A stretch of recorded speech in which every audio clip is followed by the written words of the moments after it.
Hello, everybody. I'm Sam Menser with the Chattanooga Public Library. I serve as the recording studio instructor and also the manager there at the downtown location.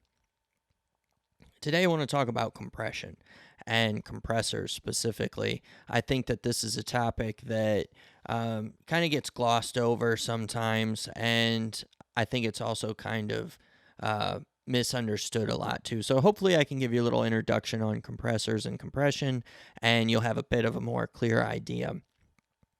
I think the best way to do this is to visualize what a compressor does. And Alex Case, who wrote a great book called Sound FX, said you can visualize a compressor almost as an automatic fader. So like a fader that you would see on a mixing console, and it basically automatically attenuates, which means reduces the gain depending on some controls that happen. So it's kind of like you can visualize it as an automatic fader, which would be very helpful considering how much we need to tame or in some cases increase the dynamics of a performance. So for instance, I use compression quite a bit on vocals.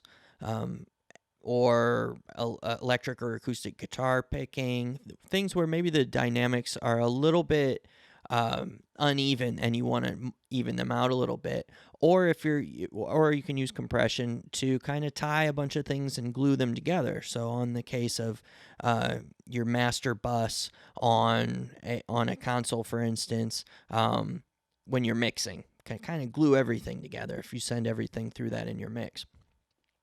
Now, those are just a couple examples because there's certainly many examples for using compression, from sort of practical reasons to creative reasons. And first, we need to understand what the controls on a compressor are actually for, and why how we can use them.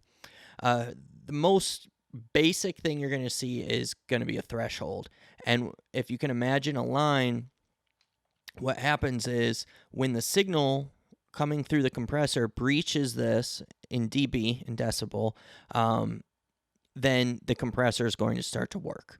So anything that's moving underneath the threshold is not going to be affected by the compressor. Now, some compressors have certain colors to them, like they can kind of give you some timbral changes, some of the older analog gear and stuff. So that might be desirable. Sometimes people will just run a signal through a compressor, and it's kind of like an EQ in a way because it has an EQ curve and a sort of sound to it. But really, we want to use these, we mainly use them to adjust the gain. So going back to the threshold, when the threshold is breached, the compressor starts to act, and we can adjust where we want the threshold to be depending on the signal level coming in. And it's really important to note that all of the controls on a compressor are correlated. So if you're adjusting one control, it's going to affect how the others are going to respond, or how they're going to act, and the signal level will respond appropriately.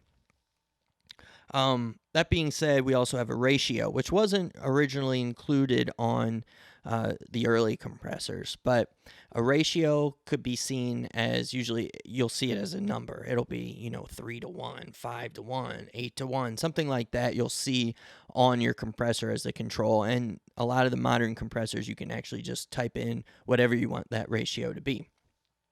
And what this is going to do is it's going to dictate how much compression happens when the threshold is breached. So if we breach the threshold by 4 dB and we have a 4-to-1 ratio, then the signal is going to come out the other end at 1. If it came in at 4 dB over the threshold, it's going to leave at 1 dB. So if it is a 4-to-1 ratio and it crosses the threshold by 8 dB, then it'll actually leave at 2. Because in that situation, you're going to need to take 8 and divide it by 4, which is 2. So it's a little mathematical, but the important thing to remember is that the higher the number on the ratio, the more compression that's going to occur. So you could imagine something like a 10-to-1 ratio is going to be a lot of compression, 15-to-1, even more, etc. 10-to-1, usually when you get up to that, it's kind of unwritten rule that you're really limiting at that point rather than compressing. So that's something that we'll talk about next time. You have attack and release. Now, technically, these could be a little bit different on every piece of equipment because every piece of equipment is different manufacturer, that is, and compressor is going to be a little bit different because they're made differently, different components and things like that. It's usually, the attack and release is usually listed in milliseconds. So, and what's important to know is that the attack and release, it's how quickly gain reduction can change and not the time it takes for the gain reduction to happen. So it's how quickly it can change. If you can think of like the rate, you might have something like, for an example, say 1 second equals 10 dB. It might take 1 second for 10 dB amount of gain reduction to occur. So then half a second would then be 5 dB. And this is going to be very important when you're thinking about different types of sounds that are coming in. So for instance, if you have a very transient source, which would be like something with very short but with a giant spike in the waveform, like a snare drum, for instance, you're going to want to make sure that your attack is quick enough to tame the beginning of that transient if that's what you're looking to do. And if you want something a little bit slower, like maybe like a bass or something where you want to kind of let the attack come in, but then you want to tame the rest of the waveform, you might slow down the release a little bit. And you'll have to, play around with the attack to see which sound's appropriate. Are you losing like a lot of energy? Then you might want to slow the attack down a little bit and let some of that energy through. Whereas the release, this is going to be the opposite. So how much, or the rate at which you're allowing your compressor to reset, basically. And you want to make sure that you have enough time for the compressor to reset before the next sound comes in. So you don't want it to miss the next sound that's coming through the compressor because it's still trying to reset and get back to unity gain. So the two work hand in hand. One other thing I'll add is that gain basically can increase once the threshold is breached. So the signal will be rising, and this also affects the attack, or the attack also affects this as well. So don't just think of once the threshold is breached, then that's it. Gain can continue to rise above, and it can fall before it actually goes below the threshold. So the attack and release are working all the time during this period. You will see makeup gain, and this is adding gain at the end. So once you have your compression on the way out, you can add some gain to kind of bring up some of the lower levels and even out the performance. And then you'll also sometimes on some more advanced compressors see a knee setting, which we've been talking about. You can envision as like a hard knee. So it would look like something like probably like this would be a hard knee, where a soft knee would be a little bit more evened out like that. And we've been talking about a hard knee. So as soon as that threshold is breached, then the compressor starts acting.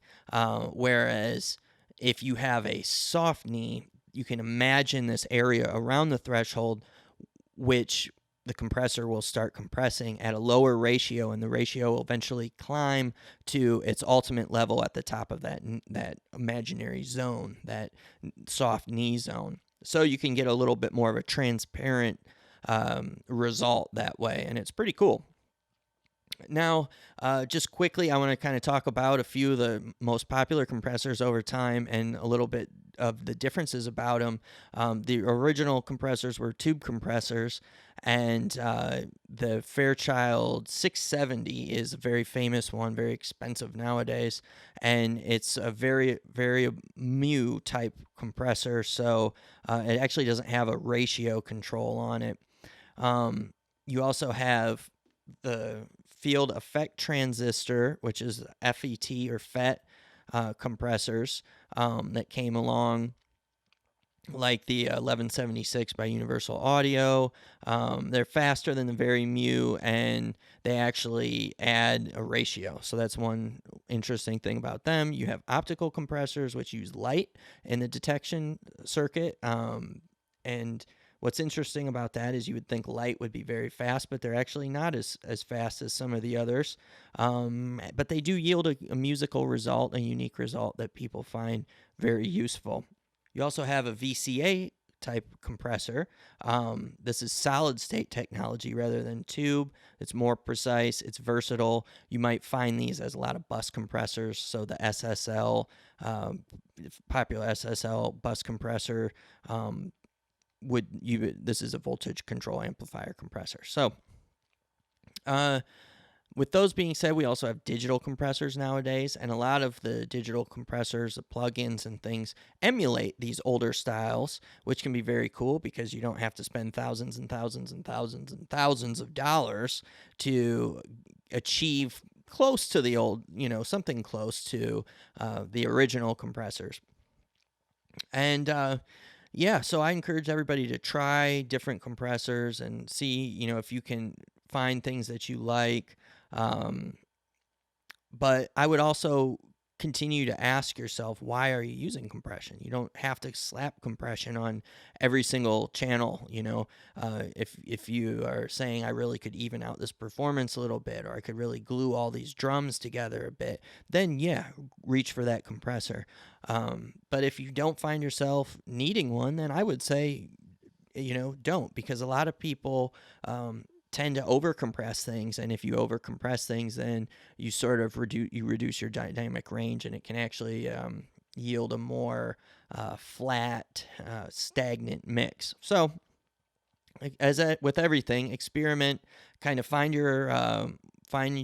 the compressors that you like, and have fun while you're doing it. So I hope this has been helpful to kind of scratch the surface here on compression. And we have a lot of nice plugins in the studio that you can experiment with as well. All right. Thanks for watching. Take care, everybody.